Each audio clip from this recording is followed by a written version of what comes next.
All right, I'm going to introduce you to a cracking little trigger point. Not many people know about this. I actually can't take credit for this. My colleague Simeon Neil Usher actually introduced me to this trigger point many years ago, and it is in the supra patella tendon. Okay, so just above the kneecap, so it sits in and around this area here. You can develop one down here, obviously in the infra, but obviously that's a lot more associated to those lower patella tendon issues. But this up here itself is a cracker, especially if that rec fem is really tight. So this trigger point develops just above the kneecap in this area here.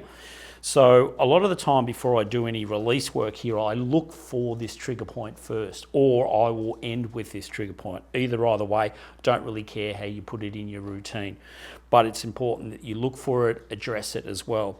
So one of the first things that you want to do is make sure that you've got a bolster underneath or a towel or whatever. Make sure that you've got the back of the knee supported.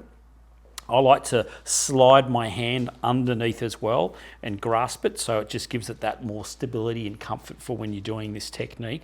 And basically we're going to come in with our forearm here. As you all know, I love a forearm. So we're going to find the upper portion of that patella. So we're just going to slide off that. So we're going to drag the tissue up a little bit. Okay, so I'm going to slide down and then up at the same time. So then I can just sink in there.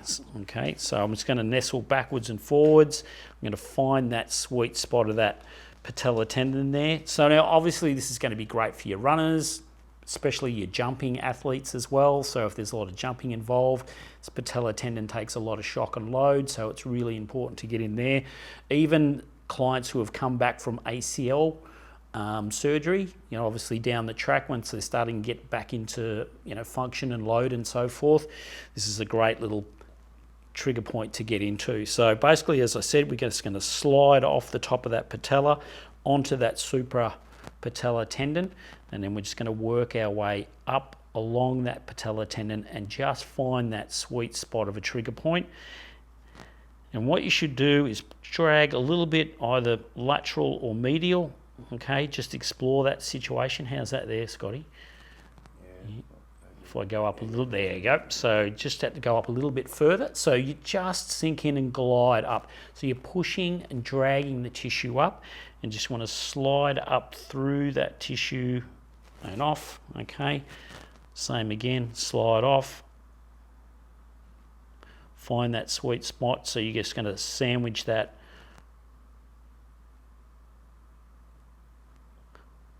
I'm going to hold that sort of myofascial tension, sink into that trigger point, work it again, same again. So it's really specific. So you're really just working that suprapatellar tendon, but you're looking for that trigger point at the same time. So you can just work it, sink in, as I said, and then you should nudge right up against it. And obviously for Scotty, it's right in the upper portion of that suprapatellar. Sometimes it might be a little bit lower. It's different for different people. So yeah, but nonetheless, you'll know when you find it. So once again, engage with your clients, make sure that they're comfortable with that pressure. Once you sink in it, you should be able to rock backwards and forwards, and all you're pushing is that tissue. Slide along, up, and along, and you want to just dedicate a good minute or minute and a half to just working through that tissue.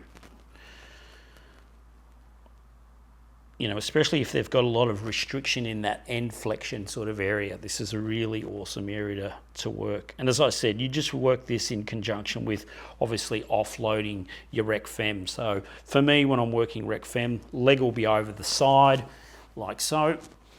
Okay, and then we're obviously going to engage the tissue and work the rest of the muscle up along that area. But where we're looking is just in that little area there above the patella. So that's the suprapatellar tendon trigger point.